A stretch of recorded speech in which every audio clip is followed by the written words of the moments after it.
Continuamos con este curso que ha sido llamado C222 y en mi caso el tema que se me ha asignado es el exponer o el hablar acerca de la misión de la iglesia.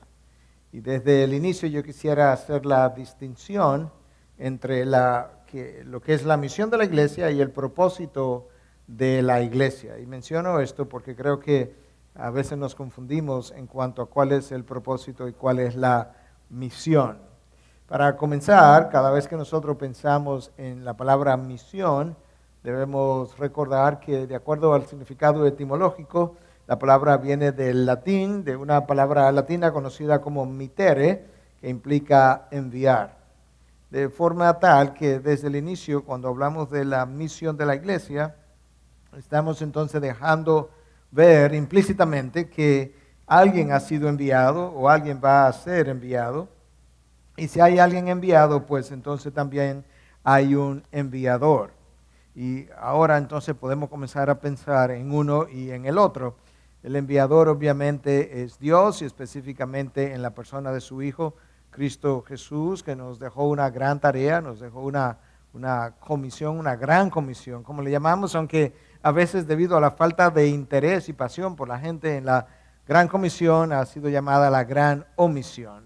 Entonces hay un enviado, hay un enviador y hay una tarea que ejecutar. Si tú piensas por un momento en personas que han ido a un país o el ejército, la Fuerza Armada ha enviado a alguien a una misión, siempre van con la intención de llegar a un lugar y ejecutar una tarea específica y luego regresarse a su lugar de origen. Bueno, de esa misma manera podemos pensar que la gran comisión que Cristo nos dejó tiene su enviador Jesucristo, los enviados que somos nosotros, y tiene también una tarea que ejecutar. Entonces yo quisiera también ahora al inicio y a manera de introducción hacer la diferenciación entre lo que es el propósito y la misión. Entonces, cuando pensamos en propósito, también viene de una palabra latina compuesta, pero no voy a entrar en su etimología, pero en esencia, la manera como nosotros entendemos propósito hoy en día es el objetivo que se pretende conseguir. Eso es lo que el propósito es. El propósito de tu carrera profesional es X cosa, un objetivo que tú pretendes conseguir. Pero luego, ese objetivo que tú pretendes conseguir, que llamamos propósito, tiene una manera de cómo hacerlo y entonces a eso llamamos misión. Entonces la misión de la iglesia y el propósito de la iglesia están íntimamente relacionados, pero no son necesariamente o no son definitivamente la misma cosa. Yo creo que tan pronto nosotros comenzamos a revisar la palabra de Dios, nos percatamos de que Dios ha hecho todo lo que ha hecho para su gloria. Desde el Antiguo Testamento nosotros comenzamos a oír acerca de esto. Dios creó el universo para la gloria de su nombre. El Salmo 19 en sus inicios dice que el universo o los cielos proclaman la gloria de Dios, reflejan la grandeza, la sabiduría, la majestad, el poder de nuestro Dios. Eso es lo que los cielos hacen, o lo que el universo hace. Pero de esa misma manera el profeta Isaías en 43:7 nos dice que nosotros fuimos creados para la alabanza de su gloria. Y habla de que de todo aquel, traedme a todo aquel que ha sido creado, a quien yo he llamado para mi gloria, dice el Señor. Y de esa misma manera, entonces nosotros no podemos concebir la iglesia que no sea también con el propósito de la gloria de Dios. Una vez más, no estamos hablando todavía de la misión de la iglesia, estamos hablando del propósito de la iglesia. Mi clase a impartir es sobre la misión, pero esta es la parte introductoria. Yo quisiera mencionarte un solo capítulo de un solo libro del Nuevo Testamento, donde claramente se puede ver que el propósito de la iglesia, el propósito de la elección de aquellos que han sido redimidos por la sangre del Cordero, es la gloria de Dios. Yo estoy refiriéndome a la carta de Pablo a los Efesios en el capítulo 1, y yo voy a estar leyendo algunos versículos simplemente. Escucha como al final del versículo 4 y luego siguiendo con el 5 y 6, la palabra de Dios dice lo siguiente: en amor nos predestinó para adopción como hijos, para sí mediante Jesucristo, conforme al beneplácito de su voluntad, para la alabanza de la gloria de su gracia que gratuitamente ha impartido sobre nosotros en el amado. Dios nos escogió, nos predestinó en la eternidad pasada con el propósito, con el propósito intencional, o con la intención de que la gracia por medio de la cual Él nos eligió sea glorificada. Y claramente, para la alabanza de la gloria de su gracia, dice el versículo 6. Si nosotros seguimos leyendo, entonces al final del versículo 10 comenzamos a leer e incluimos entonces el 11 y el 12.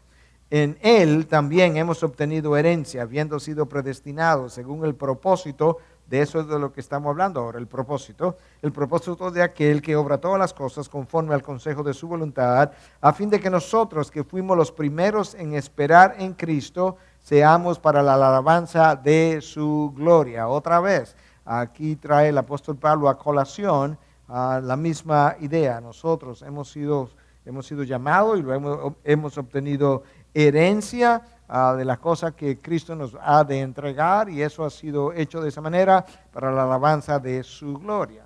Y finalmente, en los versículos 13 y 14, todavía en Efesios 1, en Él también vosotros, después de escuchar el mensaje de la verdad, el evangelio de vuestra salvación, y habiendo creído, fuisteis sellados en Él con el Espíritu Santo de la promesa, que nos es dado como garantía de nuestra herencia, con miras a la redención de la posesión adquirida de Dios para alabanza de su gloria. Nosotros hemos escuchado el evangelio, hemos nacido de nuevo y luego fuimos sellados por el Espíritu de Dios, dice el texto, como una garantía de nuestra herencia. ¿Para qué cosa? Aquí está el final.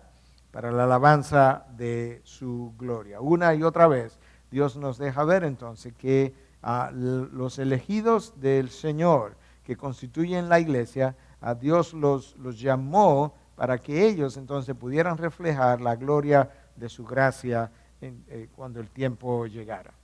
Ahora, ese es el propósito de la iglesia. La pregunta es, ¿cómo vamos a llevar a cabo o llenar el propósito? Porque esa es la misión. La misión es aquello que a ti se te encomienda, la tarea que se te encomienda para que vaya y hagas algo que debe resultar quizás en un caso, por ejemplo, la liberación de alguien que esté siendo retenido en un lugar, en un país extranjero, y se envía un equipo y el propósito es liberarlo. Pero luego ellos tienen un plan que ejecutar y esa es la misión que ellos tienen por delante.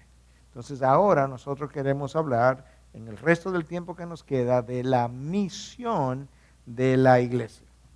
Y cuando uno pregunta a diferentes personas cuál es la misión de la iglesia, algunos responderían simplemente evangelizar.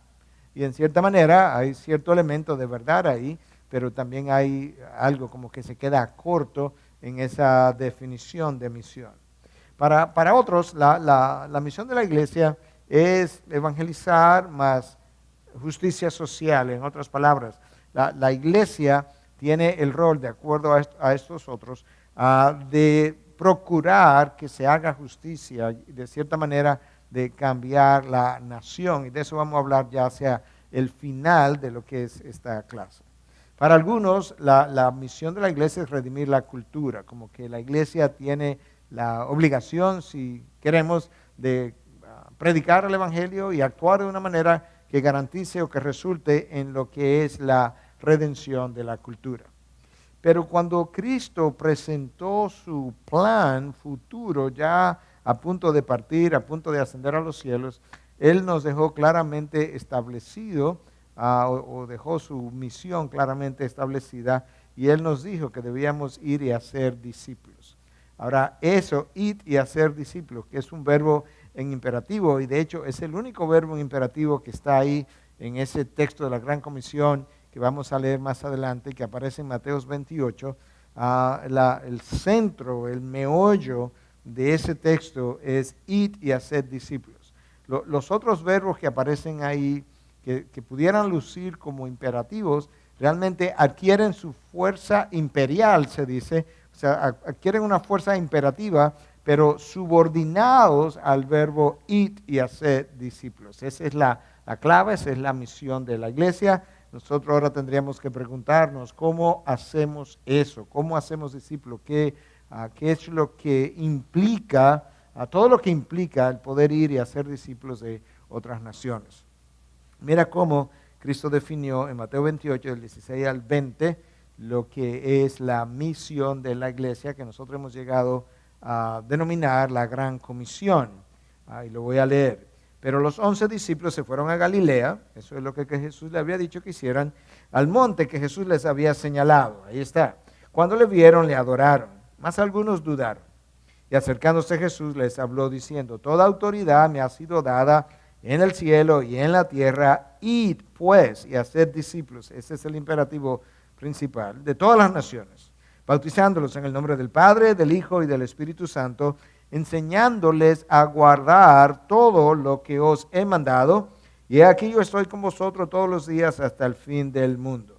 Entonces esa es la primera indicación de los labios de Jesús de que habría de que hay una tarea de alcanzar a las naciones y de hacer discípulos en las naciones, y que debiéramos continuar haciendo eso hasta llegar hasta los confines de la tierra, y que Él nos daba garantías precisamente de su presencia a lo largo del camino. Ahora, eso no fue lo único que Jesús reveló con relación a la Gran Comisión o a este ir por el mundo. Hay varias cosas más que nosotros necesitamos enfatizar y subrayar. Pero la primera que quisiera hacer, inmediatamente después de haber leído a Mateo 28, a los versículos 16 al 20, es ese texto tan conocido que aparece en el libro de los Hechos. Porque el libro de los Hechos conecta perfectamente bien con los evangelios. El libro de los Hechos es como una continuación de la parte final de cada evangelio, y en especial es una continuación del evangelio de Lucas, que también escribió el libro de los Hechos. Entonces, Cristo le habla acerca de esta gran comisión, y ahí mismo entonces les dice otras cosas que aparecen en el libro de los Hechos. Y una de esas cosas que Jesús les dijo fue en el versículo 4 de Hechos 1, que permanecieran en Jerusalén, que no salieran de Jerusalén hasta que viniera la promesa del Padre. Y esa promesa del Padre en los evangelios sale a relucir como el Espíritu Santo. Y luego entonces en Hechos 1:8, esto es lo que Cristo dice: pero recibiréis poder cuando el Espíritu Santo venga sobre vosotros, y me seréis testigos en Jerusalén, en toda Judea y Samaria y hasta los confines de la tierra.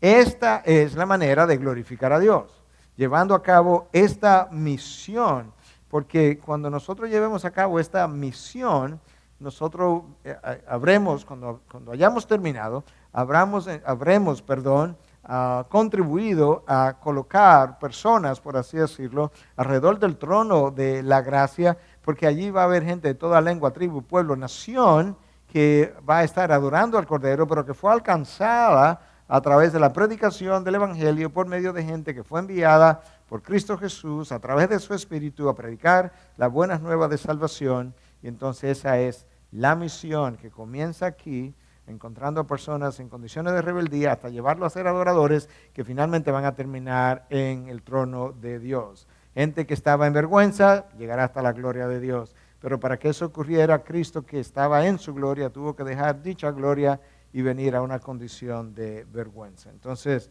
la Gran Comisión es la manera de nosotros glorificar a Dios para que llevemos a cabo su propósito. Entonces, ahí está la misión.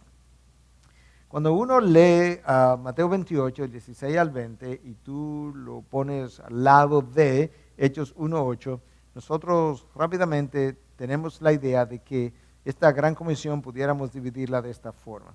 Hay una tarea que realizar, y esa tarea que realizar Cristo la llamó la mies. La mies es mucha, los obreros son pocos, y vamos a hablar un poco más de eso más adelante. Entonces esa es la tarea. Pero no solamente hay una tarea, hay una meta que realizar. ¿Y cuál es la meta? Hasta los confines de la tierra. Tenemos que llegar hasta ahí y evangelizar. Entonces hay una tarea, hay una meta, hay un combustible, algo que tiene que mantener a los enviados yendo y mantenerlos allí una vez han llegado y proveerles lo que necesitan y darles las capacidades necesarias. Y ese combustible es el Espíritu de Dios, el Espíritu Santo. No salgáis de Jerusalén hasta que hayáis recibido poder. ¿Por qué? Porque tu vehículo, por así decirlo, no tiene combustible todavía. El combustible es el Espíritu de Dios. Hay un instrumento para llevar a cabo la tarea y es el Evangelio de Cristo Jesús. Y finalmente hay un proceso de consolidación que estamos llamando discipulado. De manera que la misión de la iglesia no termina una noche después de un servicio evangelístico donde algunas personas entregan su vida al Señor, sino que el proceso termina cuando dicha persona ha sido convertida en un discípulo de Cristo, que implica mucho más que simplemente haberlos evangelizado. Yo diría que el proceso de discipulado termina después que la persona ha sido evangelizada, y entonces a través de un proceso que puede variar de iglesia a iglesia, la persona comienza a formar la mente de Cristo. Y es la formación de la mente de Cristo en los nuevos alcanzados por el Evangelio, que sería otra manera de decirlo de esta forma, es la formación de la imagen de Cristo, que entonces constituye a esa persona en un verdadero y comprometido discípulo. Y ahí termina entonces la gran comisión para esa persona, por así decirlo. Pero luego nosotros tenemos que extender eso a lo largo de la tierra, y entonces no terminamos hasta que hayamos llegado a los confines de la tierra. Yo defino la palabra, la acción de discipular, quizás de una manera diferente a como mucha gente lo define, pero yo lo visualizo de esta forma: que el discipulado es cualquier cosa que tú hagas de manera intencional, y entonces subraya la palabra intencional, para contribuir a la formación de la mente de Cristo o la imagen de Cristo en otro. Yo creo que eso es un concepto importante, porque nos deja ver que no hay un solo método de discipulado. Cuando te sientas con un nuevo convertido y comienzas a enseñarle las nuevas doctrinas del Evangelio, tú estás discipulando. Cuando tú recibes a alguien que es una oveja y necesita recibir consejería de un tipo u otro, tú lo estás discipulando. Por ejemplo, un esposo viene a la consejería, él todavía no sabe cómo ser un esposo cristiano, él se convirtió hace 3 meses y él no sabe cómo ser un esposo cristiano, y tú comienzas a enseñarle cómo hacerlo. Tú lo estás discipulando para que sea un buen discípulo como esposo, y así sucesivamente. De ahí que yo hablo de que discipulado es cualquier cosa que tú hagas de manera intencional, porque a veces hacemos cosas de manera general y no sabemos lo que estamos apuntando. Pero no, si tú estás consciente de a qué es que estás apuntando, y a eso que apunta es la formación de la imagen de Cristo en ese otro, entonces estás discipulando. Entonces la mente de Cristo lleva a la obediencia. ¿Por qué yo me tomé el tiempo de decir todo eso? Es porque en el texto de la Gran Comisión de Mateo 28 se nos dice que debemos enseñarlos a esos discípulos a guardar o a obedecer todo cuanto yo os he enseñado. Y él no puede obedecer eso que Cristo enseñó en primer lugar si él no tiene la mente de Cristo formada en él. Ahora, tenemos que hacernos la pregunta: ¿realmente es o fue la Gran Comisión revelada por primera vez en lo que llamamos el texto de Mateo 28, el texto de la Gran Comisión? Que todos los evangelios, por así decirlo, tienen un texto similar de una u otra manera, pero el más completo, el que más se usa, es el que leímos de Mateo 28, versículo 16 en adelante. Esa fue la primera vez cuando Cristo hizo su anuncio, y tenemos que decir que no, que en realidad de otra forma, menos completa, ya desde el libro del Génesis tú comenzabas a ver visos, pinceladas de que para dónde iba este plan de salvación, que iba a culminar hasta los confines de la tierra. ¿Y por qué decimos eso? Porque Dios llama a Abraham. Y cuando Dios llama a Abraham, él le dice: vete de tu tierra y de tu parentela. Déjame leerte el texto literalmente de Génesis 12. Y el Señor dijo a Abraham: vete de tu tierra, de entre tus parientes y de la casa de tu padre, a la tierra que yo te mostraré.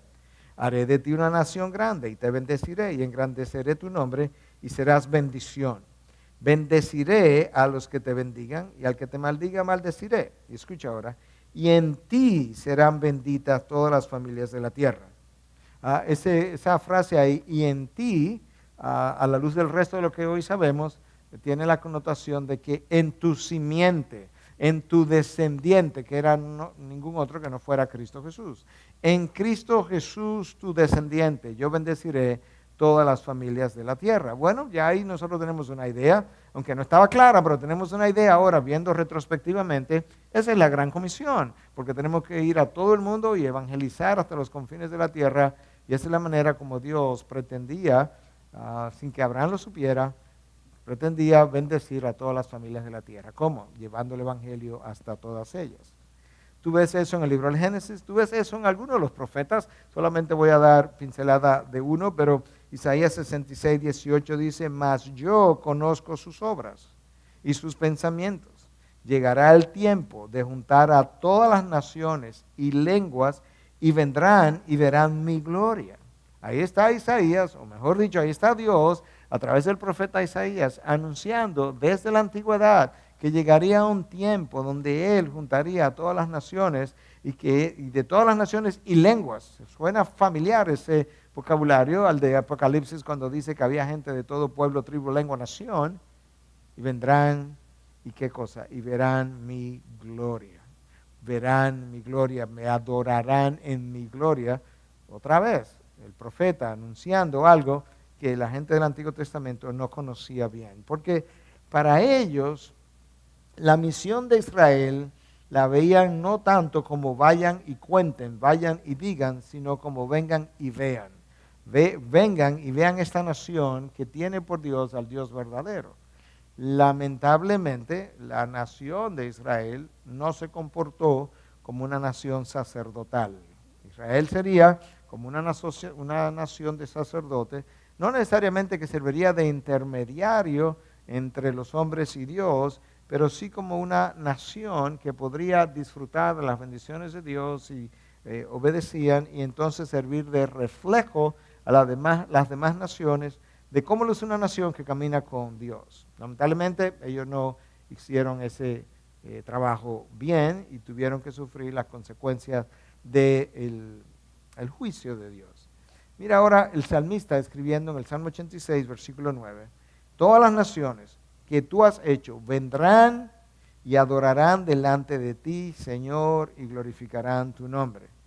Otra vez, aquí hay un anuncio temprano, desde la antigüedad, de que todas las naciones que tú has hecho, no algunas, todas, todo pueblo, tribu, lengua, nación, vendrán y adorarán delante de ti, Señor. La única manera como eso puede ocurrir es si las naciones son alcanzadas por el Evangelio y los rebeldes, enemigos de Dios, son convertidos en hijos de Dios y entonces ellos pueden ahora adorar a nuestro Dios. Al final, ya en el último minuto y medio, 2 minutos de esta presentación, yo voy a hablar un poquito sobre eso, porque el texto dice que vendrán y me adorarán y adorarán delante de ti, Señor. Bueno, la gran comisión existe porque hay gente hoy que no está adorando. Y esa gente tiene que ser llevada de rebeldes a adoradores, pero voy a mencionar eso hacia el final. Entonces ahora vimos la gran comisión en el libro del Génesis, la vimos en el libro de Isaías, la vimos en el libro de los Salmos, diferentes palabras y de manera incompleta, pero ahí estaba el anuncio. Y lo vemos ahora en el libro de los Hechos, en 1:8 que ya leímos, pero recibiréis poder cuando el Espíritu Santo venga sobre vosotros, y me seréis testigos en Jerusalén, en toda Judea y Samaria y hasta los confines de la tierra.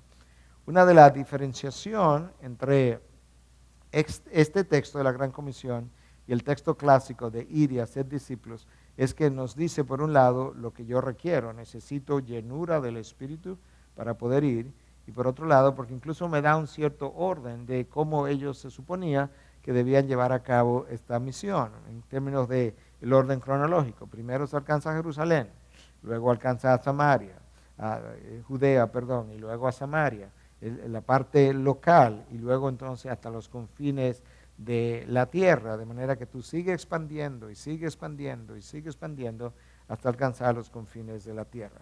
Es posible que 1/3 o la mitad de la población del mundo al día de hoy no haya escuchado todavía de Jesucristo como Señor y Salvador. Simplemente piensa en toda esa región de China, de la India. Ahí hay 2 billones de habitantes, más de 2 billones de habitantes entre dos países, China e India, los países árabes o musulmanes. Ahí hay una gran cantidad de población también que todavía no ha alcanzado o no ha sido alcanzada por el Evangelio. De manera que esa es la pregunta que estamos respondiendo ahora. Si esa fue la primera vez en Mateo 28 que había sido dada la gran comisión o habían visos, habían vestigios pinceladas de que ya esto vendría, y de eso acabamos de hablar. Ahora, en términos de como nosotros la conocemos hoy, de evangelizar y llegar hasta los confines de la tierra, no hay duda que Cristo dio la gran comisión justo antes de ascender a los cielos. Esas fueron sus órdenes de marchar hacia adelante. Hasta ese momento, la misión que Israel, o la actitud que Israel había adoptado, era más bien ven y ve. Entonces ahora nosotros necesitamos ver en la palabra de Dios, y específicamente en los evangelios, de parte de Jesús, cómo Él comenzó a introducir la idea de que habría una gran comisión antes de llegar al final del Evangelio de Mateo. En un momento dado, Cristo comienza a hablarle a los discípulos, en Mateo 10 específicamente, de la misión de ir y extender este anuncio de buenas nuevas. El capítulo 10 de Mateo habla de cuando Jesús envió a estos 70, a que envió a hacer la misión y los envió de dos en dos. Bueno, ahora en ese contexto, Jesús dice lo siguiente: no vayáis por el camino de los gentiles y no entréis en ninguna ciudad de los samaritanos, sino id más bien a las ovejas perdidas de la casa de Israel. Tú puedes ver ahí que Jesús, en el momento en que Él está aquí en la tierra, todavía Él no había inaugurado formalmente la gran comisión, porque Él está diciendo a los discípulos: cuando vayáis a dar testimonio, a predicar las buenas nuevas, no quiero que entre en ningún otro lugar, en ninguna otra ciudad, en ninguna ciudad de los samaritanos, sino más bien ir a las ovejas perdidas de la casa de Israel. En otras palabras, la misión está aquí contenida. Hay algo que se va a extender, hay algo que ha comenzado, pero no aún ellos tenían la revelación de lo que hoy nosotros conocemos como la misión de la iglesia. Un poco más adelante, en Mateo 15, versículo 24, Jesús responde a la presión que le están haciendo algunos de que vaya y predique el evangelio a otros lugares. Y Jesús, de una manera muy clara, muy llana, dice: yo no he sido enviado sino a las ovejas perdidas de la casa de Israel.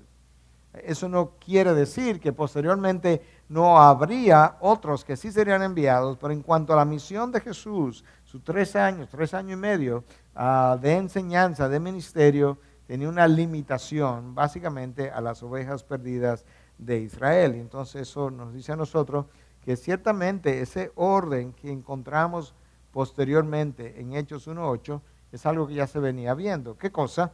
Que primero va a alcanzar a Jerusalén, luego a toda Judea, luego Samaria y luego hasta los confines de la tierra.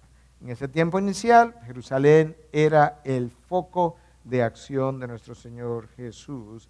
Y entonces, primera pregunta que acabamos de contestar es: ¿cuándo fue la gran comisión dada? No cuándo comenzó a ser revelada, no cuándo tuvimos visos de algo que vendría en el futuro, sino cuándo fue entregada, justo antes de la ascensión de Cristo a los cielos, como ya hemos venido hablando y en las palabras que nosotros también estuvimos viendo.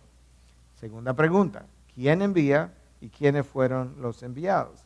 Bueno, yo creo que es claro que Cristo es quien envía.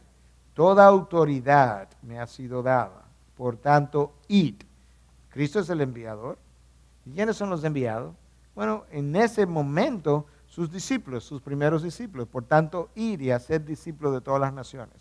Pero es claro que si nos está enviando hasta llegar a los confines de la tierra, la misión no pudo haber sido dada solamente a los primeros discípulos, porque ellos no podían llegar hasta los confines de la tierra, sino que la misión sería entregada o estaba siendo entregada a ellos primeramente, y ellos tenían que pasar la misión a las generaciones futuras para que ellos también continuaran extendiéndose hasta llevar a cabo la tarea por completa. Y entonces ahora tú tienes Cristo el enviador, número 1, los enviados somos nosotros, pero hay un enviador terrenal, porque Cristo es el enviador divino. Hay un enviador terrenal a través de quien Cristo hace este envío. Y ese enviador terrenal es la iglesia. Tú encuentras, por ejemplo, en el capítulo 13 del libro de los Hechos, tú encuentras a Pablo y a Bernabé en la iglesia de Antioquía, y mientras ellos oraban e impusieron las manos a Pablo y a Bernabé, el Espíritu de Dios habló y le dice, sepárame a Pablo y a Bernabé para no dice las misiones, pero en esencia para mis propósitos, y ciertamente ese fue el comienzo del primer viaje misionero. Pero ellos estaban en el contexto de la iglesia de Antioquía, la iglesia de Antioquía los envió, y a la iglesia de Antioquía ellos regresaron y rindieron cuentas. Entonces, el enviador terrenal es la iglesia de Cristo. El enviador divino es Cristo mismo. Y los enviados, pues, somos nosotros. Escucha cómo Pablo le escribe a los romanos, tratando de concientizarlos acerca de la necesidad que ellos tenían de constituirse en una iglesia enviadora. Escucha lo que dice el capítulo 10 de Romanos, versículo 13 al 15. Porque todo aquel que invoque el nombre del Señor será salvo. Ese es el requisito. Tú necesitas invocar a Cristo como Señor para ser salvo. Pero Pablo pregunta, ¿cómo pues invocarán a aquel en quien no han creído? O sea, ¿cómo alguien que vive a miles de kilómetros de distancia de donde nosotros vivimos, donde nunca ha penetrado el Evangelio, cómo va a ser salvo si él no puede invocar a Cristo porque él no le conoce? Y Pablo pregunta entonces, ¿y cómo creerán en aquel de quien no han oído? Si nadie está escuchando, nadie va a poder llegar a conocer a ese Salvador. ¿Y cómo oirán? Es la tercera pregunta, sin haber quien les predique. Obviamente, nadie podrá oír. Entonces, cuarta pregunta, ¿y cómo predicarán si no son enviados? Ahí es donde Pablo quería llegar. Él pregunta, él dice, aquí está lo que requieren, tienen que invocar al Señor Jesús. Muy bien, pero ¿cómo lo van a invocar si no han creído en Él? ¿Ok? ¿Y cómo van a creer en Él si no escuchan, si no hay quien le predique? Pero ¿cómo van a ir a predicar si no hay quien los envíe? Y entonces, ¿a quién van? ¿Quién los va a enviar? Perdón, la iglesia. Entonces esa fue la última pregunta. ¿Cómo predicarán si no son enviados? Tal como está escrito, cuán hermosos son los pies de los que anuncian el evangelio del bien. Entonces ahí está nuestra segunda pregunta que contestamos. ¿Quién envía y quiénes son los enviados? Tercera pregunta. A la hora de nosotros ir, ¿cuáles son nuestras garantías? Y en el texto de la Gran Comisión de Mateo 28, Cristo nos dejó dos garantías. Número 1, toda autoridad me ha sido dada en el cielo y en la tierra. Garantía número 1, no hay nada que escape a mi autoridad. Por tanto, tú puedes ir en confianza, porque no hay fenómenos naturales que escapen a mi control. No hay muerte que escape a mi control. No hay enfermedad que escape a mi control. No hay actividad demoníaca que escape a mi control. Toda autoridad me ha sido dada, en los cielos y en la tierra. Yo tengo autoridad absoluta, arriba y abajo. Tú puedes ir, porque no está a expensas del azar. Tú estás a expensas, si pudiéramos decir, de la autoridad de tu Señor, y tu Señor, Cristo, está por ti y no contra ti. Entonces, garantía número 1 es la autoridad que ha sido delegada en Cristo, y luego la autoridad que ese Cristo delegó en nosotros, obviamente con limitación, pero Cristo nos ha delegado una autoridad también. Y la segunda garantía aparece en el mismo texto, cuando Él dice, yo estaré con vosotros todos los días hasta el fin del mundo. Tu próxima garantía es la presencia de Cristo. Tú puedes ir, puedes contar que no estarás solo, puedes contar con que yo estaré contigo hasta el último día de tu vida, hasta que tengas que o entrar en gloria o regresar a casa, yo estaré ahí. Las dos garantías, la autoridad de Cristo y la presencia de Cristo. Ahora, cuarta pregunta.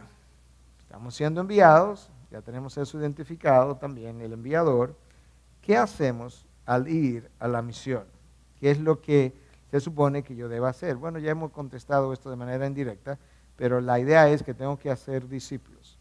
Y dijimos que un discípulo no es simplemente alguien que ha abrazado el Evangelio, aun si lo ha hecho genuinamente, sino que es alguien que ahora ha sido entrenado de tal manera que él pueda obedecer las cosas que Cristo ya enseñó, porque eso es lo que el texto dice, y bautizarlos en el nombre del Padre, del Hijo y del Espíritu Santo, y enseñarle a obedecer todo o a guardar todo lo que os he mandado. Ese es el versículo 20 de Mateo 28. Eso requiere entonces la evangelización, el bautismo y luego el discipulado. Evangelización, bautismo y discipulado. El bautismo, que es uno de los sacramentos de la iglesia, o una de las ordenanzas de la iglesia, son dos que la iglesia tiene hoy en día, la comunión y el bautismo. Entonces ese bautismo es el testimonio público de que esta persona verdaderamente ha creído, de que es genuina y que quiere testificar públicamente de que ha dado el paso hacia adelante. Entonces esa es la pregunta que estábamos contestando. ¿Qué es lo que vamos a hacer cuando lleguemos al campo misionero? La próxima pregunta que nosotros necesitamos hacer y contestar en la medida en que hablamos de la misión de la iglesia es cómo nosotros logramos los objetivos de la misión. Una misión tiene un objetivo que cumplir. Entonces el objetivo es hacer discípulos y hacerlo hasta llegar a los confines. ¿Cómo logramos eso? Bueno, créase o no, Cristo nos dejó paso por paso el plan, por así decirlo, de cómo nosotros lograríamos esto. Lo primero que yo quiero decir y luego puntualizar es que donde todo comienza es en este lugar o de esta forma donde Cristo declaró, y aparece narrado en Lucas 10:2, las siguientes palabras. La mies es mucha, pero los obreros son pocos. Ahí está el problema planteado. Cristo trajo el problema sobre el tapete. La mies es la gran comisión. El mundo que resta es mucha, es inmensa. Hay otro problema, y es que necesitamos obreros, pero los obreros son pocos. La solución terrenal son los obreros, pero los obreros son pocos. La próxima pregunta que necesitamos considerar es cómo logramos los objetivos de la misión. ¿Cómo nosotros podemos no solamente comenzar, sino garantizar la continuación hasta haber completado la tarea? Bueno, Cristo nos dejó dicho, nos dejó ver claramente dónde todo comienza. En Lucas 10, versículo 2, tenemos lo siguiente: la mies es mucha, pero los obreros pocos. Rogad, por tanto, al Señor de la mies que envíe obreros a su mies. Ahí está el problema planteado en el tapete. La mies es gigantesca, la solución terrenal son los obreros, pero los obreros son muy pocos. Cristo ahora le da la solución, pero Cristo no habla de levantar fondos que quizás uno esperaría, porque esto va a costar. Cristo tampoco habla de preparación académica, aunque yo creo en la preparación académica. Tampoco habla de hacer mercadología para dar a conocer el proyecto, sino que él dice, por tanto, rogar al Señor de la mies para que él envíe obreros a su mies. La palabra la traducción que estoy usando, la Biblia de las Américas, traduce como rogar. Es una palabra que habla de sentido de urgencia. Tiene que ser algo ferviente, con fervor. De hecho, la palabra en inglés dice orad fervientemente en una de las traducciones consultadas, frecuentemente, con intensidad, recurrentemente. Cristo entendía que sin oración uno no puede ni siquiera comenzar la gran comisión, porque no hay manera de conseguir suficientes obreros que vayan al campo. Nosotros muchos hemos oído los números. Algunos hablan de que hay 50,000 personas que mueren todos los días sin haber oído de Cristo y que van al infierno, y eso es verdad, y tenemos que conocer las estadísticas porque ellas aumentan nuestra responsabilidad. Pero las estadísticas nunca han enviado a nadie al campo misionero. Dios es quien envía, y de ahí la necesidad de orar. Entonces, requisito número 1, para lograr los objetivos tenemos que orar. Requisito número 2 para lograr dichos objetivos es que yo tengo que confiar en el Espíritu Santo. Cristo les dijo claramente en Hechos 1:4 que esperaran hasta que llegara la promesa del Padre, refiriéndose al Espíritu Santo en Hechos 1:8. Entonces les dice, recibiréis poder, y entonces una vez reciban poder, me serán mis testigos en Jerusalén, en toda Judea, en Samaria y hasta los confines de la tierra. Requisito número 2 es la venida del Espíritu y por tanto el requerimiento de la llenura del Espíritu, porque sin llenura del Espíritu no habrá pasión por la gran comisión, no habrá pasión por el evangelismo, no habrá denuedo y valor para llevar a cabo y hacer estas cosas. Desde el requisito nosotros predicamos el evangelio. un solo ejemplo de múltiples. Aparece en el capítulo 2 del libro de los Hechos. Pedro predicando el Evangelio, trayéndolo desde el Antiguo Testamento hasta el Nuevo, hasta el Cristo que vosotros habéis crucificado. Como Pedro le dice, ahí Pedro predica el Evangelio y el texto dice que ese día 3,000 personas nacieron de nuevo. Ese es el inicio de la Gran Comisión, solo el inicio.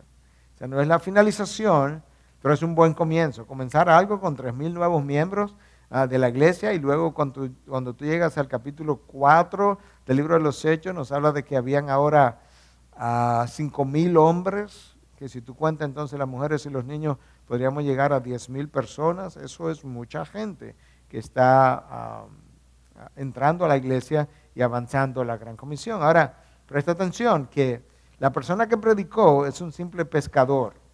Eso era lo que él sabía hacer, pescar.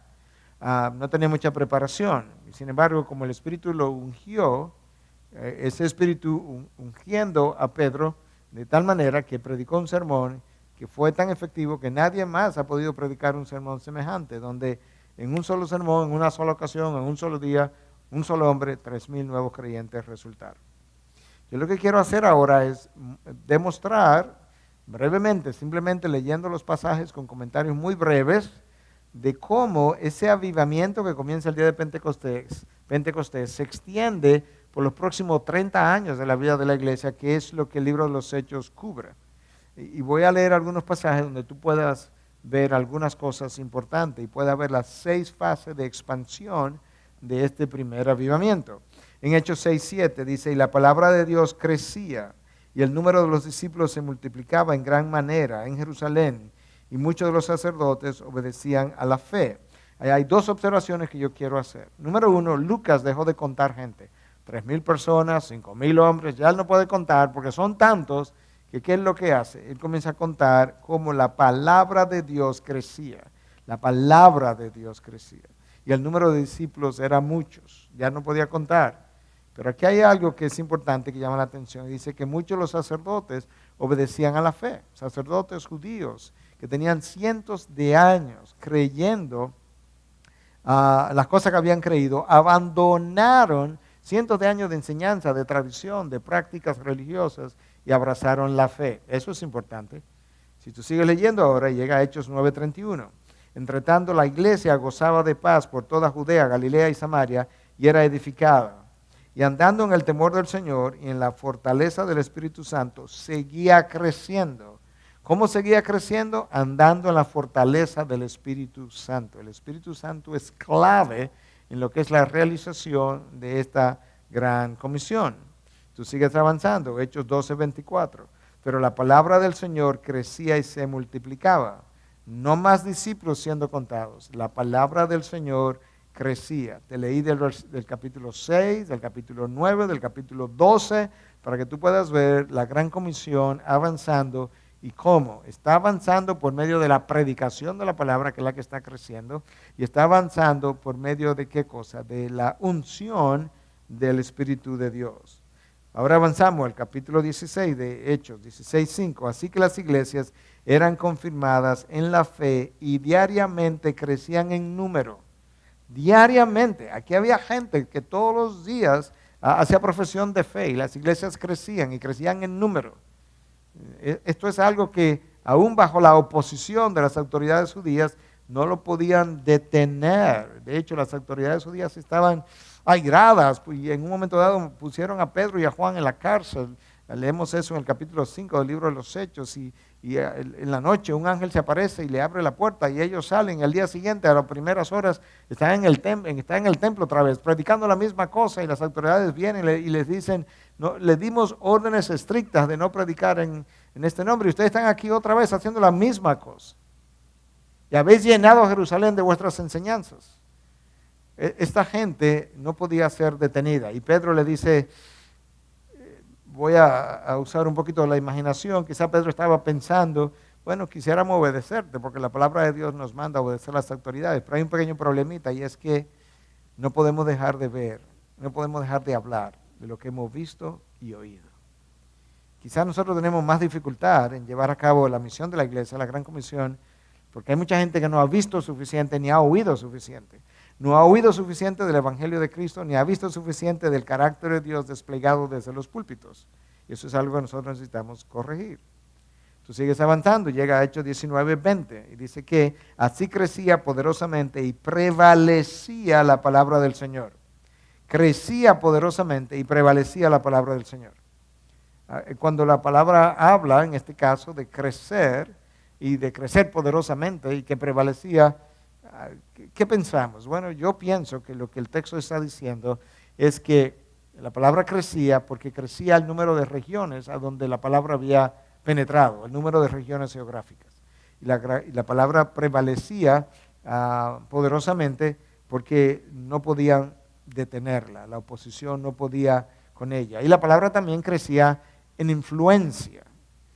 Tú puedes ver en la descripción del libro de los Hechos que en un momento dado tú tienes a sacerdotes que abrazaron la fe. Eso es en 6:7. Más adelante tú encuentras que hay un procónsul que abrazó la fe. Más adelante te encuentras una mujer de negocio, Lidia, que abrazó la fe. Más adelante te encuentras que habían unos griegos de alta posición en la sociedad que abrazaron la fe. Más adelante te encuentras en la ciudad de Éfeso que gente que había abrazado la hechicería, la brujería por muchos años también abrazaron la fe. De manera que la Gran Comisión está creciendo por medio de la predicación de la palabra, esa es la misión de la iglesia, y está formando discípulos, pero está también siendo empoderada por el Espíritu de Dios que está detrás de todo esto. Y número 6, y finalmente, en Hechos 28, 30 al 31, y Pablo se quedó por 2 años enteros en la habitación que alquilaba y recibía a todos los que iban a verlo, predicando el reino de Dios y enseñando todo lo concerniente al Señor Jesucristo con toda libertad, sin estorbo. Eso es lo único que puede describir esto es un abrevamiento, que Pablo esté en Roma, en una cárcel domiciliar, en algo privado, sin estorbo, predicando la palabra a todo el que venía y le visitaba, es algo extraordinario. Entonces, ahí tú puedes ver la pregunta que estábamos tratando de contestar, que era justamente cómo logramos llevar a cabo la misión. Tú predicas la palabra, tú confías en el Espíritu y el Espíritu guía la obra. Próxima pregunta, ¿cuál es la relación entonces entre el Espíritu Santo y la Gran Comisión? Acabamos de hablar de eso, ¿verdad? Entonces yo quiero decir y enfatizar que la Gran Comisión depende totalmente del Espíritu de Dios, completamente. Si tú remueves la palabra Espíritu del libro de los Hechos, tú no tienes un libro, no hay libro de los Hechos, porque el libro de los Hechos es los hechos del Espíritu Santo a través de los apóstoles. Voy a leer 2 versículos para que puedas ver la importancia que tiene el Espíritu Santo en llevar a cabo la misión de la iglesia. En Hechos 4:31, después que oraron, el lugar donde estaban reunidos tembló y todos fueron llenos del Espíritu Santo y hablaban la palabra de Dios con valor. En el 31, me voy a devolver en un momento, versículo 33, con gran poder los apóstoles daban testimonio de la resurrección del Señor Jesús y abundante gracia había sobre todos ellos. Ok, entonces me voy a devolver. Nota cómo el Espíritu de Dios que inspiró cada palabra que aparece en la Biblia, nota cómo dice, después que oraron. Eso no está ahí por accidente. Todo comienza con oración. Entonces tú tienes oración, luego de la oración que tú tienes, llenura del Espíritu, y después de la llenura del Espíritu que tú tienes, valor o denuedo para predicar la palabra, pero comienza con oración, llenura, valor o denuedo, y luego ¿qué más tú lees? Que había gran poder. ¿Y qué más leemos entonces? Que había gran gracia para con todos. Pero ¿cuáles fueron los ingredientes de esto? Que hubo oración y luego hubo llenura. Por eso, una y otra vez, yo insisto en que la Gran Comisión depende, y la misión de la iglesia, por tanto, depende totalmente, completamente del ministerio del Espíritu Santo o de la tercera persona de la Trinidad. Déjame leerte brevemente un texto de este autor, John Harvey, en su libro Anointed with the Spirit and Power, o Ungido con el Espíritu y Poder. Y él dice lo siguiente: el Espíritu Santo fue el recurso de los apóstoles cuando la iglesia enfrentó su primera oposición. La primera dificultad de la iglesia primitiva aparece en el capítulo 6 del libro de los Hechos, cuando las viudas de los judíos helenitas estaban quejándose de que ellas no estaban siendo atendidas, también como los judíos ¿verdad? De Palestina, o como las viudas de los judíos de Palestina. Y entonces, ¿cuál fue la solución? Que se escogieran 7 hombres, y de esos hombres, ¿qué se dijo? Que fueran llenos del Espíritu. La solución de la iglesia a su primer conflicto es la llenura del Espíritu. Dice la cita, la fuente, el Espíritu Santo fue la fuente del primer avivamiento de la iglesia. Lo vimos, el primer avivamiento, ¿cuándo comienza? Con la venida del Espíritu. Dice que el Espíritu Santo también es la solución del primer problema de la iglesia. Bueno, nosotros pudiéramos, yo pudiera cambiar quizá el orden de lo que acabo de decir y hablar de la primera oposición, que no fue el problema con las viudas. Vamos a pensar un poquito y vamos a devolvernos hacia atrás.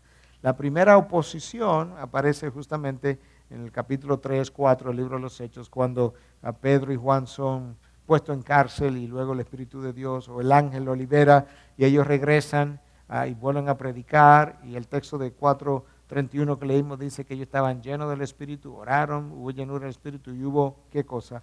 Valor, coraje, denuedo para predicar. Eso fue como fruto de la llenura. Entonces el Espíritu Santo fue el recurso para enfrentar la primera oposición, que es esa. Fue la fuente del primer avivamiento de la iglesia, la solución al primer problema de la iglesia. Y ahora sí regresamos a Hechos 6 y presentamos como el primer problema de la iglesia el conflicto con las viudas, del cual ya hablamos, y que estaba tratando de organizarlo de una mejor manera ahora. También fue la fortaleza del primer mártir de la iglesia. ¿Y quién fue? Esteban, un hombre lleno del Espíritu, de acuerdo al texto de la palabra. Y el enviador del primer equipo misionero de la iglesia. ¿Y quién fue el primer equipo misionero de la iglesia? Pablo y Bernabé. ¿Y quién los envió? El texto nos dice en Hechos 13 que ellos oraron, ahí está la oración otra vez, y después de orar entonces el Espíritu dijo, separadme a Pablo y a Bernabé para esta misión.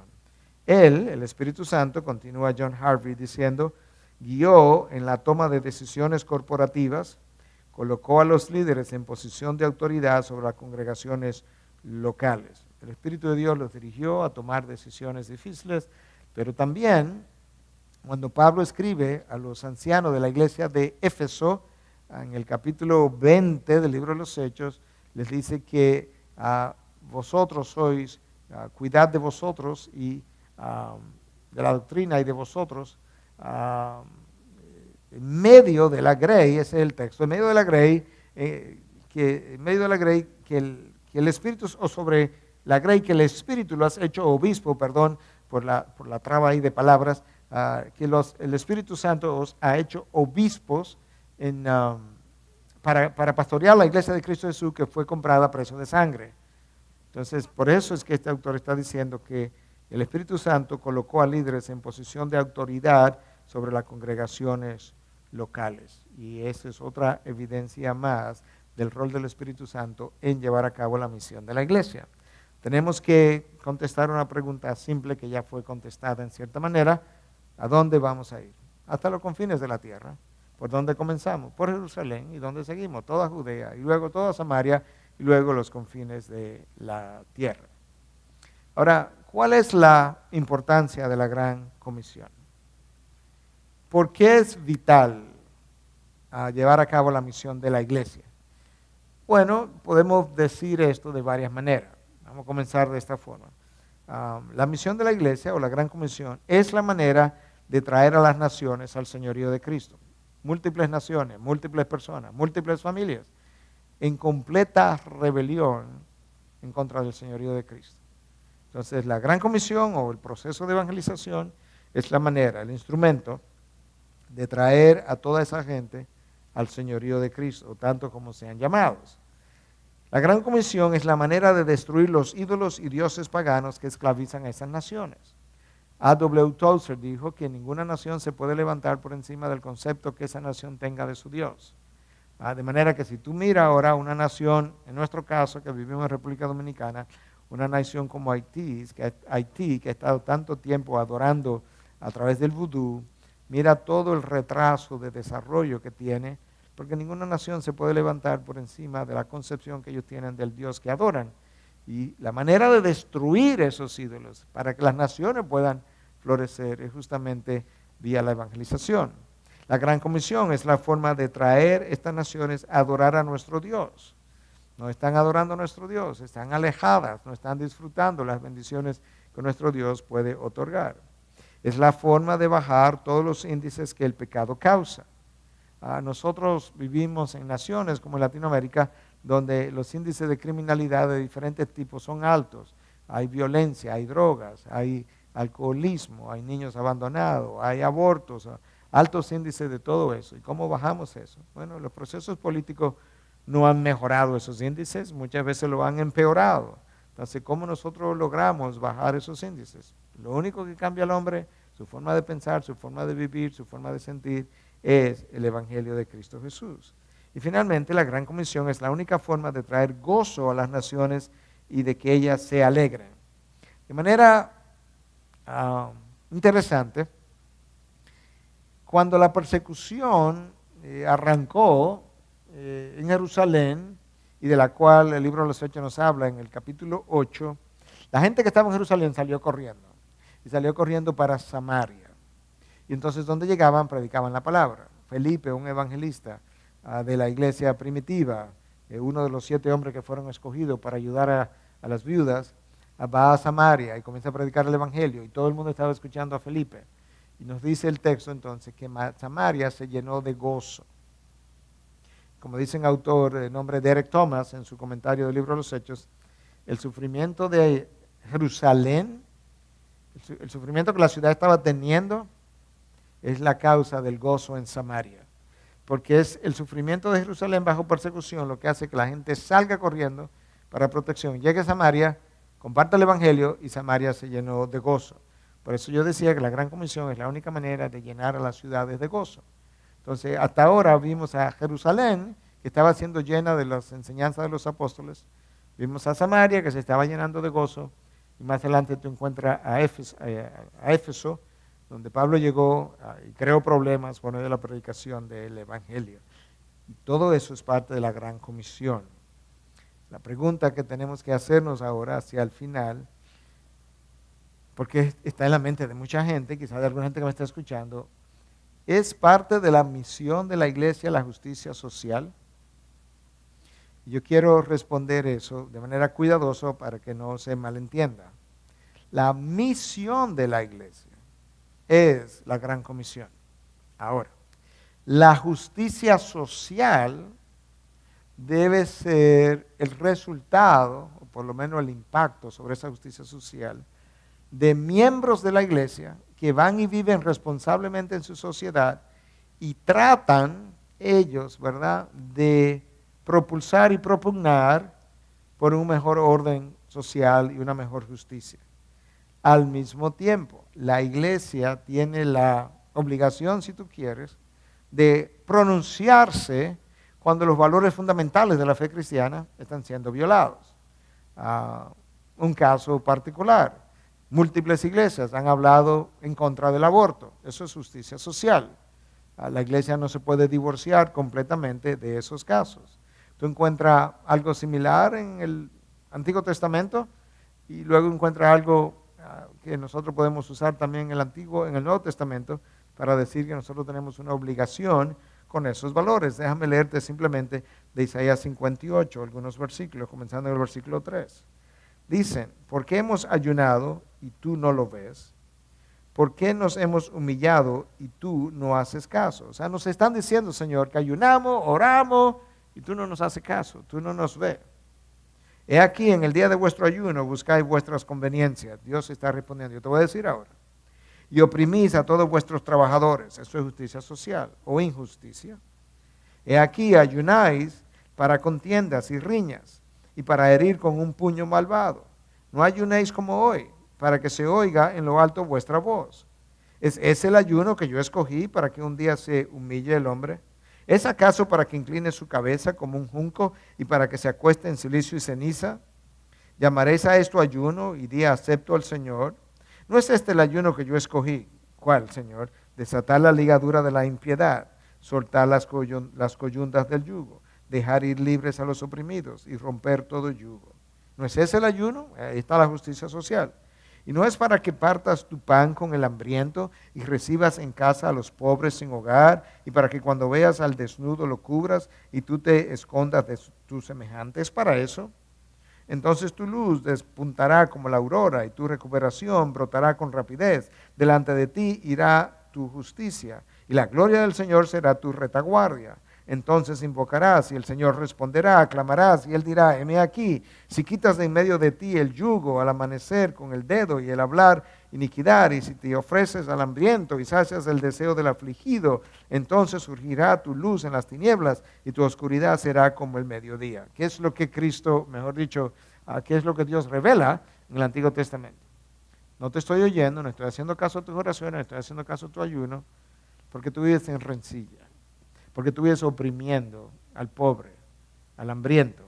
Porque no haces caso al pobre, no haces caso al que no tiene pan. Si lo haces, le haces caso, tú verás tu luz resplandecer en medio de la oscuridad. Yo te voy a escuchar otra vez. Tú vas a ser reavivado. Entonces, obviamente, la iglesia tiene un rol que jugar en pronunciarse en contra de la justicia, de las injusticias sociales, pero esa no es su misión. Nota que en el tiempo de Pablo, él está predicando el Evangelio, predicando el Evangelio, y no hace mención de las injusticias sociales, que eran muchas. No porque no fuera parte de su responsabilidad como creyente, sino porque no lo consideraba probablemente como parte de la misión de la iglesia, para evitar que la iglesia se diluya de tal manera que ya no se sepa ni siquiera qué es lo que persigue.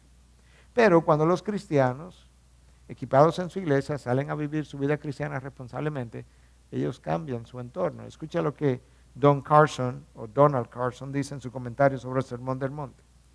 La reforma de la prisión, el establecimiento del seguro social, la abolición de la esclavitud, la abolición del abuso laboral de los niños, la construcción de orfanatos y la reforma del Código Penal fueron cambios encabezados por los seguidores de Jesús. La maldad disminuyó.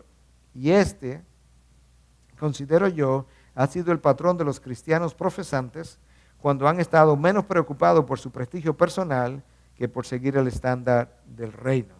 Entonces ahí está Donald Carson diciéndonos, cuando los cristianos han obrado responsablemente y no se han interesado tanto en sus cosas personales, sino que prestaron más bien atención al entorno donde vivían, ellos contribuyeron a abolir la esclavitud, a abolir el trabajo de los niños, a disminuir los índices de abuso de la sociedad y así sucesivamente.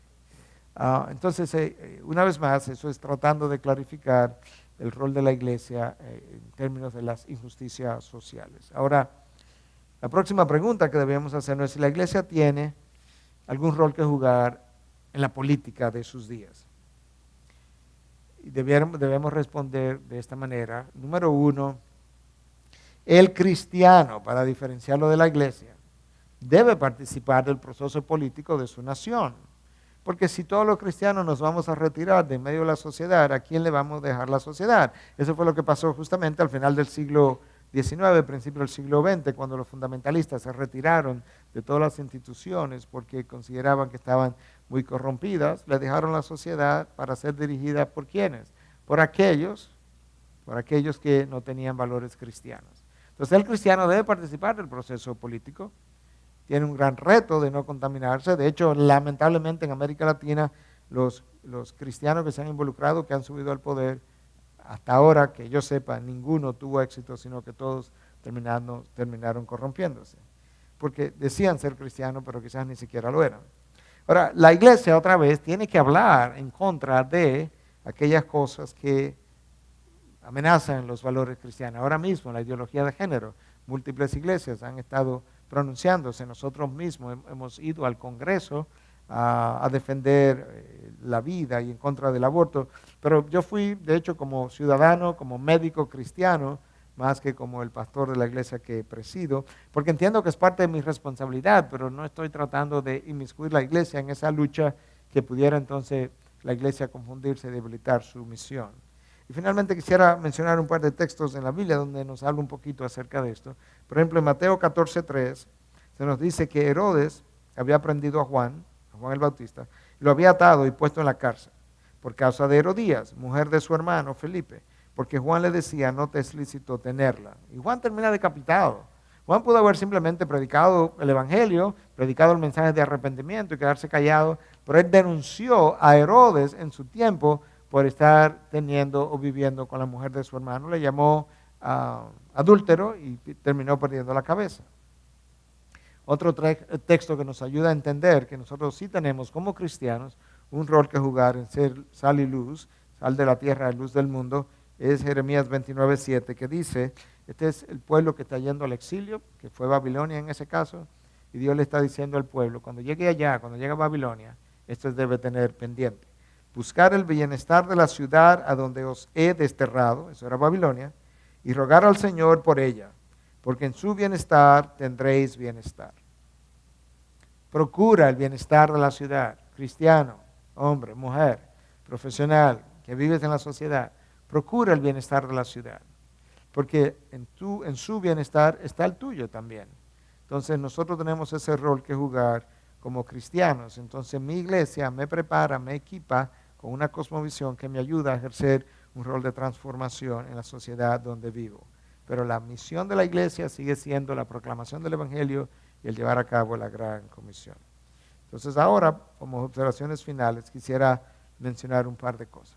La gran comisión existe, dice John Piper en su libro Alegres en las Naciones, porque la adoración no existe. ¿Qué es lo que Piper está diciendo? Ya yo aludí a esto más tempranamente. No hay adoración en muchas de las naciones porque no conocen a Dios. La única manera de que ellos conozcan a Dios es vía la evangelización. La única manera de que ellos puedan llegar a ser adoradores de nuestro Dios es vía la evangelización. Y eso es lo que ocurre, que la gran comisión termina siendo la gran adoración. La gran comisión de llegar hasta los confines de la tierra termina frente al trono de la gracia como una gran adoración con gente de todo pueblo, tribu, lengua y nación adorado al Redentor. La gran comisión tiene que llevarse a cabo de una manera teocéntrica, de una manera diocéntrica. Lamentablemente mucha de la gente que ha participado en misiones ha sido muy antropocéntrica, el nombre es el centro. Entonces, en vez de predicar el evangelio para la gloria de Dios, la exaltación de nuestro Dios, vivimos diluyendo el evangelio porque quisiéramos que todo el mundo lo abrace y que todo el mundo pudiera entrar a la salvación, y resulta que mucha gente no recibe salvación. El evangelismo tiene que hacerse de igual manera de una forma cristocéntrica. Cristo no vino primordialmente a solucionar el problema de conflicto entre el esposo y la esposa, entre los padres y los hijos. No. El evangelio tiene que ser predicado a partir de la cruz. Cristo escribió el evangelio con su propia sangre en la cruz y resucitó al tercer día. El evangelio que la iglesia predica tiene que incluir la vida de Cristo, que obedeció completamente la ley de Dios y alcanzó los méritos necesarios para nosotros, la muerte de Cristo, por medio de la cual Él perdona nuestros pecados, y la resurrección de Cristo, por medio de la cual Él garantiza nuestras promesas. La labor termina cuando alcancemos las naciones. Tan claramente como esto está dicho en la palabra de Dios en Mateo 24:14. Y estas buenas nuevas del reino se predicarán a todo el mundo, y entonces vendrá el fin. Claramente. Ahí es que termina. ¿Cuándo? Cuando estas buenas nuevas hayan sido predicadas a toda nación. Para impulsar la gran comisión en el momento presente, nosotros necesitamos un avivamiento. ¿Por qué yo quiero decir eso? Porque hay como una apatía en las iglesias, en los hermanos, donde no hay entusiasmo por la gran comisión, no hay entusiasmo por el evangelismo, no hay entusiasmo por ir. Y lo único que puede sacar al hombre de esa apatía es un avivamiento de parte de Dios. Y recordar finalmente que el instrumento de la gran comisión sigue siendo el evangelismo. Muchas veces personal, uno a uno, y muchas veces entonces a través de actividades de la iglesia. Pero múltiples estudios han demostrado que más personas han llegado a conocer a Cristo a través de un familiar, de una mamá, de un papá, de un hermano, de cualquier otro familiar, que a través de pastores y desde los púlpitos a través de la predicación. Menciono eso para enfatizar que la gran comisión es simplemente ser misionero cuando me voy afuera a regiones lejanas, sino cuando yo me veo como un misionero en la sociedad en la que vivo y comparto también el evangelio de Cristo Jesús. Con eso yo creo que hemos cubierto con bastante claridad lo que es la misión de la iglesia los requisitos para llevarla a cabo, el combustible, y como mencionamos al principio, recuerda, hay una tarea que es la mies, o la gran comisión, que es mucha, hay una meta que son los confines de la tierra, hay un combustible que es el Espíritu Santo, hay un instrumento que es el Evangelio, y hay un proceso de consolidación que es el discipulado. Gracias por la oportunidad de haber compartido con aquellos que están viendo, que estarán escuchando en un futuro acerca de esta clase. Que Dios le permita ser buenos misioneros donde están o aún más allá en regiones lejanas, o buenos pastores, o buenos evangelistas, a gente que vive lo que predica.